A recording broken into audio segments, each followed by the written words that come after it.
Assalamualaikum warahmatullahi wabarakatuh. Jumpa lagi dengan saya Arif Setia Budi Santoso. Saya tutor paket C. Selamat datang di pembelajaran komputer paket C kelas 12. Kita kali ini akan bahas tentang literasi digital. Apa itu literasi digital? Kita akan lanjut ke materinya. Pertama, dewasa ini penggunaan internet secara signifikan mudah gaya hidup pada masyarakat dan berbagai acara, berbagai tindak tidak lepas dari internet. Semua orang sekarang pegang HP, banyak orang selfie, jadi merubah keadaan masyarakat yang dulunya tidak ada HP, tidak ada internet, sekarang berlomba-lomba menjadi eksis di internet. Ini beberapa komunitas mulai dari lowongan pekerjaan, pribadi, perjalanan, seni, pustakawan, gaya hidup, belanja, sekarang sudah bisa diakses dengan internet. Dengan gadget kita ini, kita bisa mengakses apa aja, di mana saja, kapan aja, asalkan ada koneksinya. Sekarang sudah sangat maju, informasi sangat banyak. Selanjutnya, ini penggunaan internet itu juga merubah tuntutan zaman. Ini dinamakan disrupsi teknologi karena adanya perubahan yang sangat cepat dalam bidang teknologi, khususnya internet. Ini disrupsi itu kita harus menyesuaikan, pengguna harus menyesuaikan perkembangan teknologi ini, harus bisa beradaptasi. Jika tidak, maka akan tertinggal jauh. Jadi masyarakat sekarang itu tidak hanya bisa membeli HP gadget, tapi juga bisa menggunakannya, bisa beradaptasi, bisa menggunakannya dan tahu konsekuensinya dengan internet. Jadi intinya dalam literasi digital ini diperlukan artinya tepat penggunaan, kita bisa menggunakan internet dan bijak dalam pemanfaatan internet. Ini tepat penggunaan dan bijak dalam pemanfaatan untuk menciptakan internet sehat. Selanjutnya, ini literasi digital adalah kemampuan menggunakan teknologi informasi dan komunikasi untuk menemukan, mengevaluasi, memanfaatkan, membuat dan mengkomunikasikan konten dan informasi dengan kecepatan kuantitatif maupun teknikal. Jadi ini literasi digital ini adalah kemampuan menggunakan TIK sebenarnya seperti itu. Sekarang dituntut tidak hanya bisa membeli, tapi bisa menggunakan teknologi secara tepat dan bijak. Nah, itu intinya, tepat dan bijak. Lanjut, ini pengetahuan internet dan literasi digital yang baik itu perlu didukung oleh kerangka internet yang sehat, dan harapannya bisa menumbuhkan pengguna kreativitas internet yang sehat dan mampu memberikan internet kepada generasi muda bangsa dan meningkatkan martabat bangsa. Ini bisa dibaca.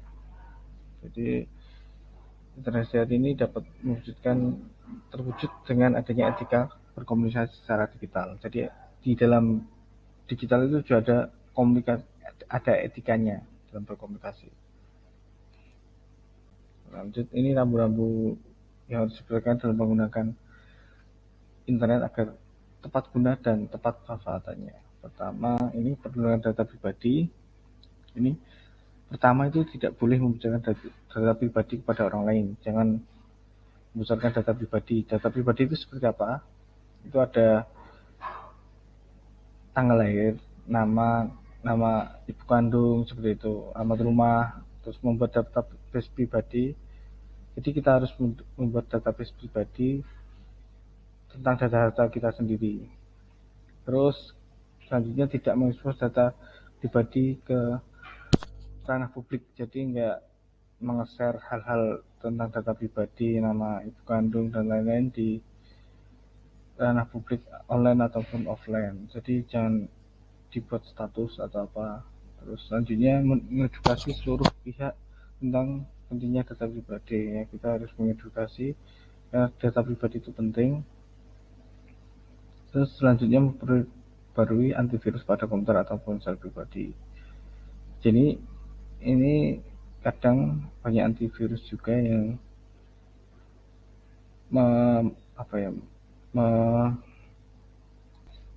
mengambil data pribadi kita. Jadi kenapa data pribadi itu penting? Karena banyak pihak yang bertanggung jawab bisa menggunakan data pribadi kita seperti membuat kartu kredit, melakukan penipuan atau fitnah. Selanjutnya ini keamanan jaringan atau konektivitas, selalu menggunakan antivirus, terus menggunakan password yang tidak dibuka oleh orang lain, jangan menggunakan tanggal lahir, kombinasi huruf, angka besar, dan gunakan kombinasi huruf, angka besar dan kecil. Yang urusan P besar, E kecil gitu, jadi ada besar kecilnya. Terus selanjutnya tidak mengunduh aplikasi sembarangan. Terutama yang bajakan-bajakan itu banyak sekali virus-virus atau banyak, intinya bisa berbahaya untuk kita semua. Jadi jangan mengunduh aplikasi sembarangan. Jadi terus selanjutnya hindari mengklik setuju atau confirm tanpa membaca terlebih dahulu, masuk melalui WhatsApp dan sebagainya. Jadi kalau ada link-link yang berbahaya jangan diklik sebelum tahu linknya itu apa. Terus selanjutnya perbarui software yang dipakai dan gunakan browser yang diperbarui, dan jangan lupa selalu backup data di berbagai tempat, bukan hanya satu.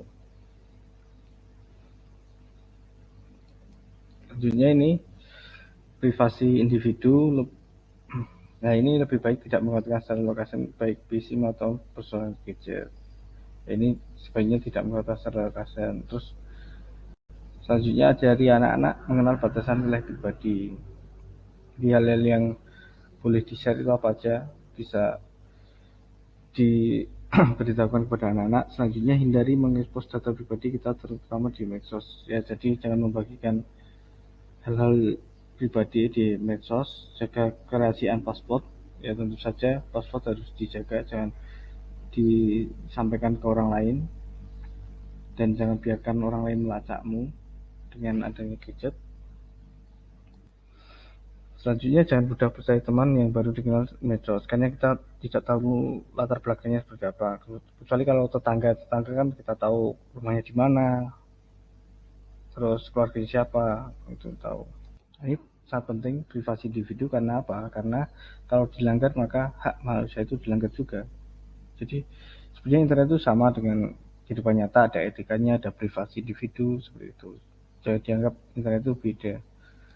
Ini kerangka internet sehat di Indonesia, yaitu proteksi seperti saya sampaikan tadi, ada perlindungan data pribadi, keamanan daring, privasi individu, terus haknya apa? Hak kebebasan berekspresi, kekayaan intelektual, aktivisme sosial, berkumpul, bersekat. Terus selanjutnya ada pemberdayaan, itu namanya jurnalisme warga, kebangsaan, etika dan informasi. Ini kita sudah membahas tentang proteksi, perlindungan data pribadi, keamanan daring, dan privasi individu.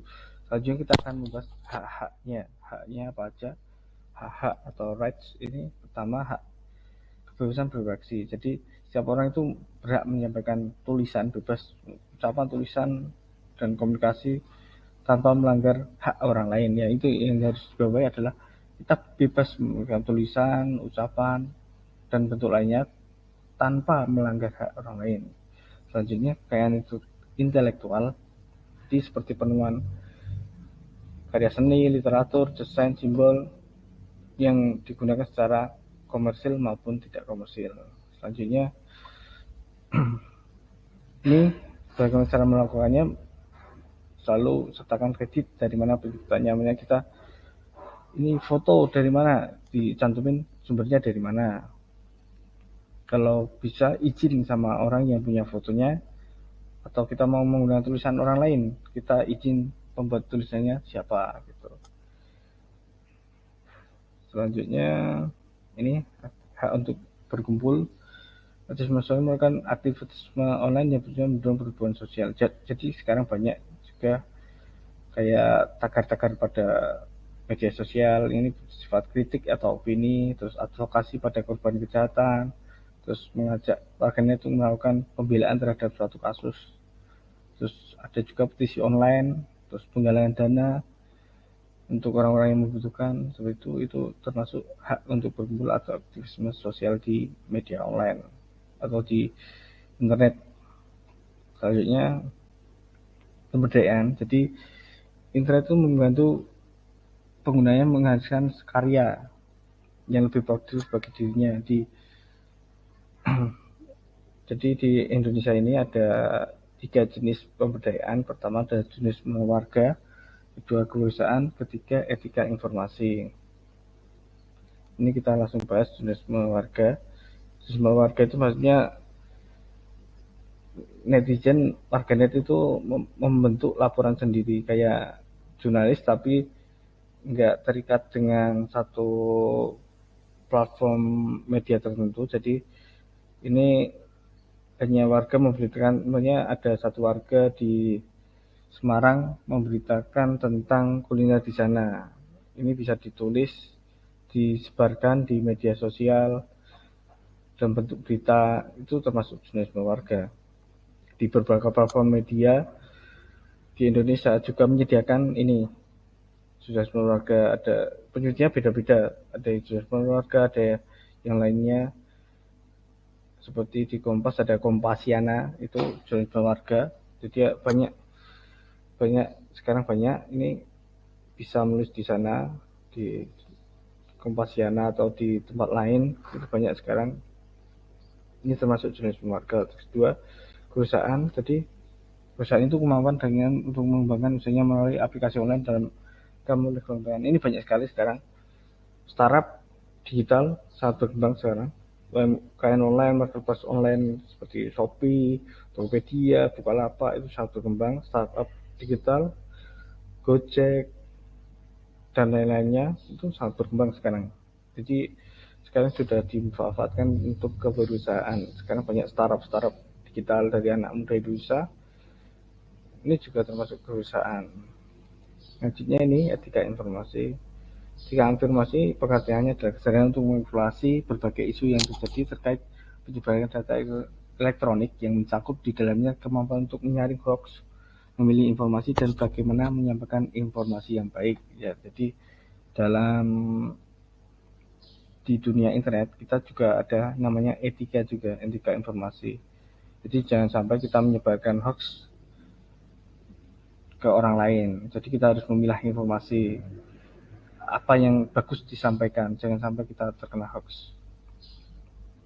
Satunya ini kesimpulannya, jadi literasi digital itu intinya adalah mengetahui mana yang perlu disebarluaskan dan mana yang harus disimpan sendiri. Hak-hak kita sebagai pengguna internet itu apa aja.